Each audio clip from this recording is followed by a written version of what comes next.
If we eventually run out of food, I just want to say, you can eat me first. Choreographers, shouldn't we be rehearsing a song? I want to believe they're quietly working out their differences somewhere. Have you met Carlos? You're already laughing about it. That's not what I'm saying. I need you. You're not really showing you need Do you it, know how nobody outside of my family and Seb and my Barbies has ever seen me sing and dance? I'm a behind the scenes guy. You wouldn't understand that. You're in the scene. Who I want to be at this school. And I'm sorry, but you wouldn't understand that. You think I don't know what it's like to try to figure out who I'm supposed to be? Look around you, Gina. There's not like a ton of me in this school. Really confusing time, and it's not about you. So we can do the dance however makes you comfortable. But who? What? If it's not about me, then who is it about? I didn't say it was a who. You do matter. Try to remember that, okay? I'll try. Excuse me. They need communication. Any idea better where Courtney Green communication. might be? Oh, sorry. he brought cards No, and it's all my of grandpa that. Noah's pizza recipe. Ladies and gentlemen. We present to you a miracle in the snow. Howie! Oh, Howie the hero. Yeah, I strapped a plow to the pizza mobile, took some back roads, and... My cards. By the way, the rarest natural occurring element is acetine.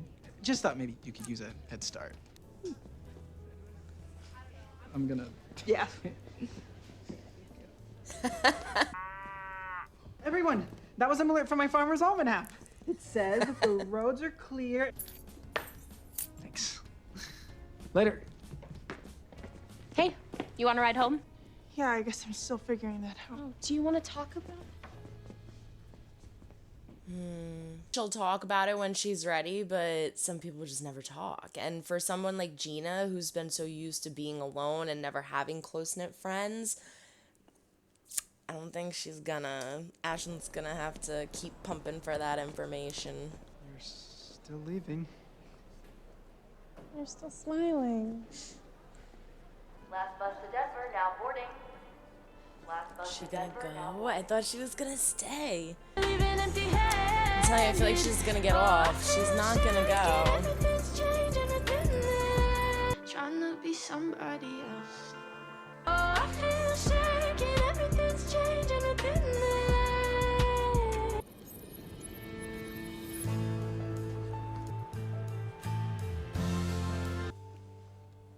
She got off. Oh, thank goodness. I thought you were another scary ghost girl. What? Another. I couldn't go back. The one thing they don't have is Ricky.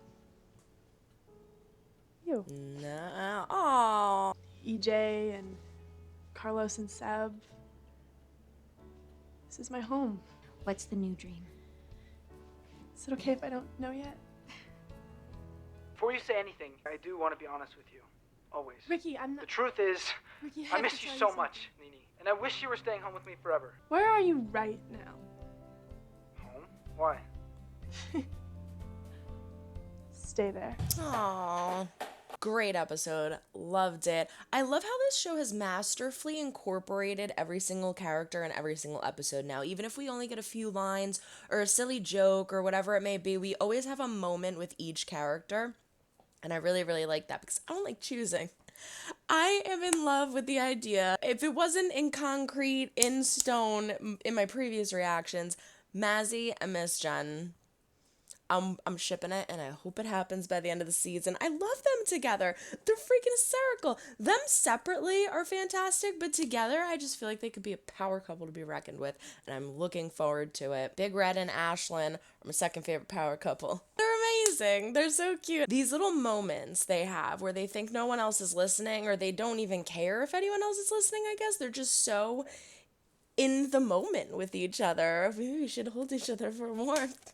Courtney's like, what? They're just so in love, and it's so adorable. It's like they're the only people in the room. It's so cute. Carlos, I thought, was going to get words of wisdom from Seb, but Carlos figured it out with Gina. They talked, and they kind of came to a mutual understanding. I think that Carlos should have kind of apologized a little bit more to her, though. Said that, I'm sorry for kind of taking major control of everything. Like, he is the choreographer, and she is the co-choreographer, but you still have to make a cohesive relationship and communicate to each other, and he wasn't doing that. So he was kind of being a crappy choreographer by not communicating with her. If you're going to be the main person in something, you need to make sure that everybody who is working under you is on the same page. And to just plan a whole entire dance and not even talk to Gina about it is a little ridiculous. But Gina, same thing, I just hold Carlos to having a little more responsibility because he is the main choreographer. But they seem to figure it out, and he kind of helped her, remember, you're important too. And I hope that Gina eventually talks to somebody about the Ricky situation. I love that they made it into a joke. It's silly, goofy, fun, whatever. We can let it go. But it's clearly still bothering her. And I feel like I said this in one of the comments for this episode at the end of the last episode. And I feel like we still get these little moments of where Gina and Ricky get googly-eyed for each other. These moments where they kind of lock eyes and share a look and just I don't know, maybe it's just me, but I feel like this wholesome sweetness to it. I think there's so much story there. As much as I kept saying and keep feeling that her and EJ would be a really good couple, I keep feeling that there are these moments between her and Ricky that quickly do turn sour, I will say. They don't last because it's like she snaps out of it and remembers, oh yeah, you're dating Nini. When Big Red came up to her and was like, oh, he wants to text Nini this, blah, blah, blah, blah, you could see her heart breaking. It was so sad. I hope that they don't get into a habit of constantly bringing this up and then just breaking Gina's heart, because I don't want to keep seeing that. So I hope that Gina talks to somebody soon. Ashlyn is the perfect person for that. Ashlyn knows something's wrong. Ashlyn keeps asking her if she wants to talk. I hope in the next episode we get a conversation between Gina and Ashlyn so that Gina could kind of vent and get everything off of her chest and talk to somebody. She needs to talk to somebody. Again, I said this in the reaction. I get that she has been used to feeling alone, even with her mother being so busy all the time. She's used to kind of being independent,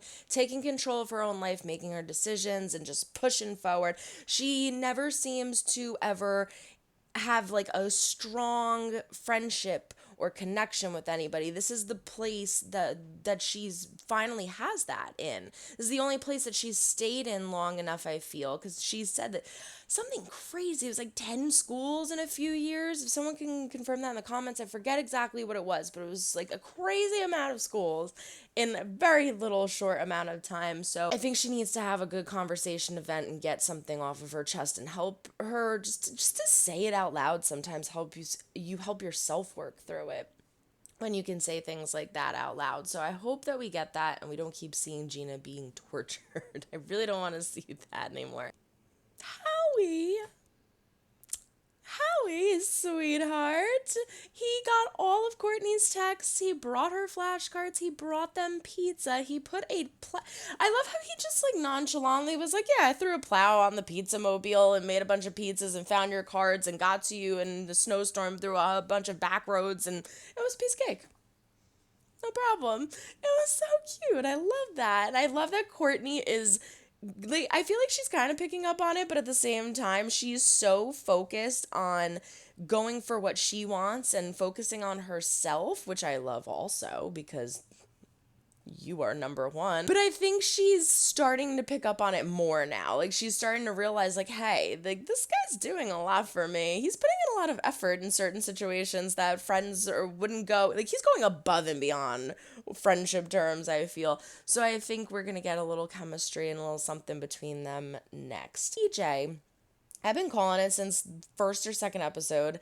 EJ didn't get into Duke. I knew he wasn't going to get into Duke. I knew that was going to be his struggle for this season. That is hard.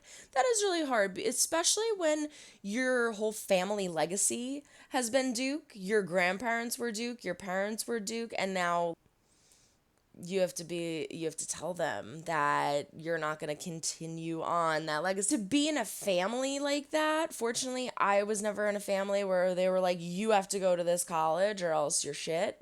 but I know people who have been, and I know situations like that where it's terrible. It makes you feel like such a failure. It makes you feel so terrible. So those are all the things he's feeling right now, and I love this scene between him and Mr. Mazzara, because I never would expect to see a scene between just EJ and Mr. Mazzara.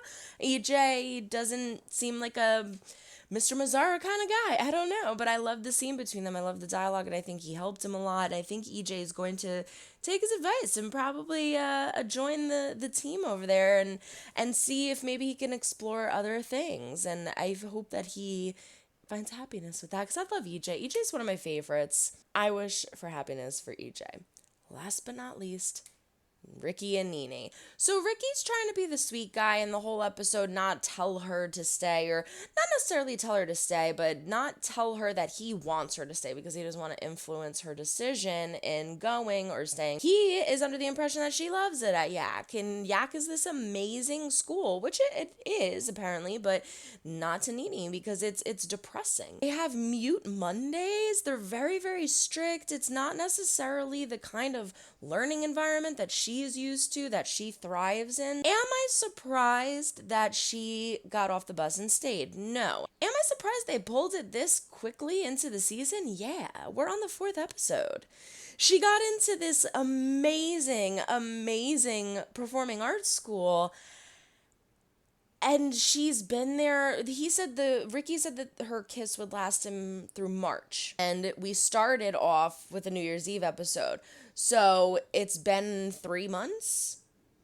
I guess that's a good amount of time to try, but at the same time, 3 months isn't that much. The conversation with her and Miss Jen, let me know what you all think in the comments. I took that as Nini saying she doesn't want to do anything involving performing arts anymore. Maybe she wants to focus more on her music and her guitar playing, the ukulele. Maybe she wants to focus on her songwriting and her music and not so much plays and performing arts in regards to like musicals and things like that. But that's how I took it. I took it as she doesn't want to do that anymore, which is why she's dropping out of Yak. It's okay. It's totally fine to change your mind and decide that you want to do something else, but to only try it for 3 months and know for sure that it's not what you want. Maybe that's just me. I would have at least like finished a semester or something.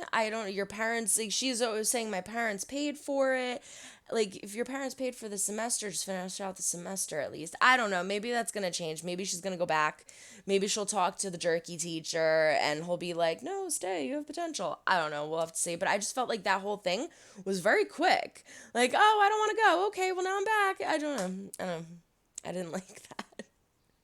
That's my only gripe with this episode, is that I'm not crazy about that. I didn't like that. So I'm curious to see where they take that and what they do with it. So basically, we just have to jump immediately into this sneak peek because I want to see what the heck is in store for the next episode. So everybody, throw a like upwards. It's like if you do or do not like what you see, but comment down below and let me know why. Subscribe if you have not yet. We do fun things here. Ring-a-ling-a-ling the bell to be notified when I upload new videos. And don't forget to check the link down in the description for my Patreon. It is $5 a month. That's $1.25 a week. It is all my edited reactions of everything that I do on YouTube in addition to more. So if you can't wait for the weekly YouTube drops, go check out my Patreon. And in this case, 2-week drop because I forgot about episode 3. I'm so sorry. I'll get that out later. All right, we're going to jump into the sneak peek. I am excited to see what's going on. So I'll see you over at that video on YouTube. So long, everyone. Try to make someone smile today. You never know when you might need it next. Bye.